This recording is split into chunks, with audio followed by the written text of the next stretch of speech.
theorems on two intersecting chords. In this theorem, it tells that if two chords of a circle intersect, then the product of the measure of the segments of one chord is equal to the product of the segments of the other chord. So, what does it tell? So, from here, we have here their point of intersection. Ito yun. So, yung product, nagkaroon tayo dito ng dalawang segments sa isang chord. That segment SA and NA. So, yung product daw ni SA times ni NA. So, SA times NA equals DA, line segment DA times LD. So, equal lang daw sila. Now, let's have an example. For example, the measure of line segment SA is 8.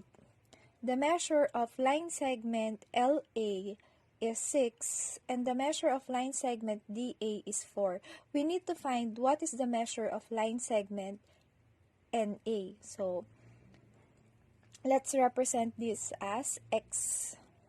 So, let's find it. So, SA is 8, NA is X equals DA, that's 4, times LA, it's 6.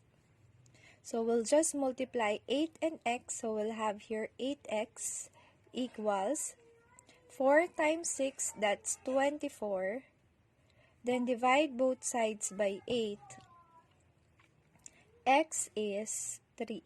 It means that the measure of DA is 3. So, in this theorem, so we have two secant segments. So, theorem on two secant segment. If two secant segment meet exterior of the circle, then it says that the secant segment times the external secant segment is equal to the other secant segment times the external secant segment. Yung external secant segment, ito po yun. That's what we call the external secant segment. Second segment, yung buong yan. Second segment, second segment. So, it means that second segment, that's SA times external second segment NA is equal to the other second segment DA times the second segment LA. So, let's have an example. For example, line segment SN is 9. Line segment NA is 3. And the measure of line segment DA is 9. We need to find what's the measure of line segment LA. So, let's represent it as X. Now, sabi, SA, that is 9 plus 3. Kasi yung buong line segment na yan. So, 9 plus 3. So, it will give us 12. Times your NA. NA, that's 3, equals DA. The measure of your DA is 9. Times, we don't know what is LA, so it is X. So, 12 times 3 will give us 36 equals 9 times X, that's 9X. Divide both sides by 9.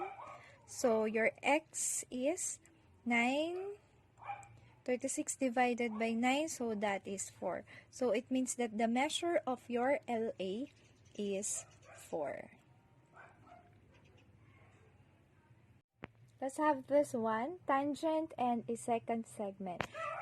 From a point exterior of a circle, a tangent segment was drawn and second segment was drawn. Now, it tells us that the square of the measure of your tangent segment is equal to the product of your second segment and its external second segment. So, it means that yung square ng YO, that's YO squared, equals daw yon sa product ni LO, and NO.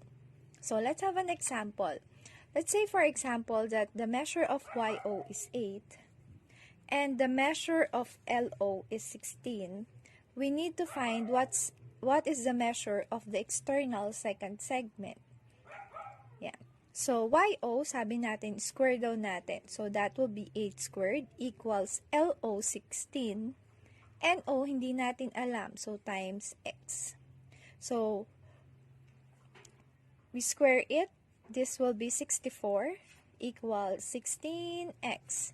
Then we divide both sides by 16. So x equals 64 divided by 16. So that is 4. So the measure of NO is 4. Then lastly, we have here the two tangent. So two tangent are drawn exterior from a point exterior of the circle. Then it tells us that the measure of line segment MO is equal to the measure of line segment NO. So if this is 10, then this is also 10.